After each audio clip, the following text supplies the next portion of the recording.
नमस्कार नमस्कार, आप सबको नमस्कार। आप लोग कैसे हैं? खूब मस्त एकदम। मैं एकदम अच्छा हूं। तो मैं एक बात से शुरू करता हूं आज, और आपको मैं ये समझाना चाह रहा हूं कि जिस चीज को आप सफलता कहते हैं, अंग्रेजी में क्या बोलेंगे इसको, सक्सेस। तो जिस चीज को हम सक्सेस कहते हैं वो सक्सेस, ये अभी डिस्कस नहीं करेंगे कि क्या है सक्सेस। इसमें भी बहुत सारी कहानियां होती हैं।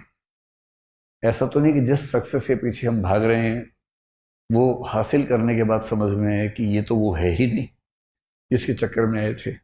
ऐसा भी होता है जीवन में।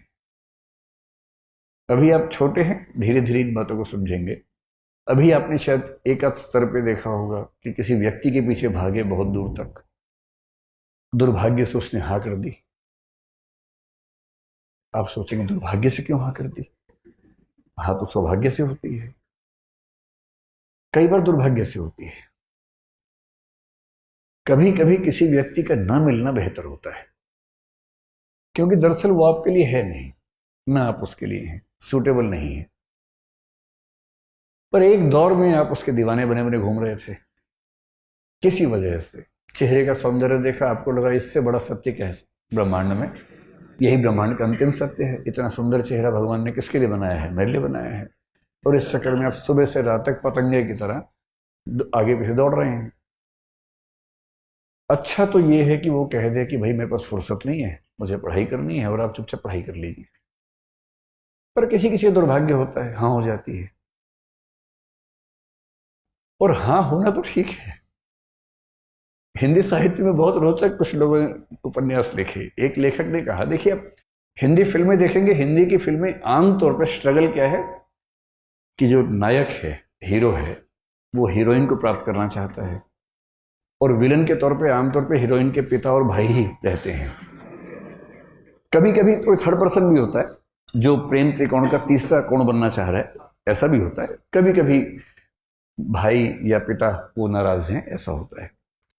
और पूरी स्ट्रगल ये है कि कैसे वो उनको कन्विंस करे। अगर फिल्म इमोशनल है तो वो अपनी होने वाली पत्नी के पिता को कन्विंस करने के लिए गांव में जाएगा, खेत में रहेगा, साथ में काम करेगा सारे। और फिर वो कौन सी फिल्म थी? रमैया बस्ता भैया। ये तो मैंने देखी ही नहीं। मैं तो दिल वाले फीलिंग से बोल रहा था। DDLJ देखी आप लोगों ने? वही है ना, इसमें शाहरुख खान, काजोल, अमरीश पुरी। हाँ, उसमें पूरी ताकत लगाई है कि मैं किसी तरह से इसके पापा की सहमति बना लूं, उसके बाद विवाह करूं, और उसने बना भी ली।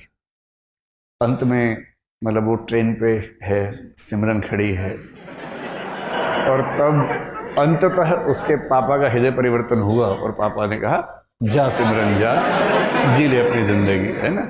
इससे क्या होता है, इमोशंस बहुत हमारे ओवर पावर करते हैं कि परिवार भी बच गया, रिश्ता भी बच गया। इससे अच्छा क्या है? विन विन है, परिवार भी रिश्ता भी। लेकिन ऐसे पापा फिल्मों में ज्यादा होते हैं, ऐसे पापा समाज में कम हैं। समाज में पापा बोलते हैं आ सिमरन आ, घर के अंदर बैठ जा शांति से, ड्रामा मत कर ज्यादा।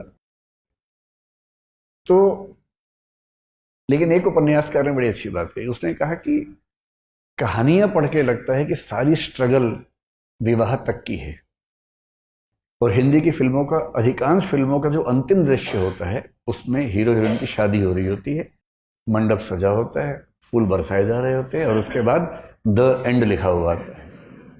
जबकि वो द एंड नहीं है, वो द बिगिनिंग है। क्राइसिस तो अब शुरू हुआ है। ये क्राइसिस नहीं है, इंटरवल है, 2-4 महीने का इंटरवल है। जब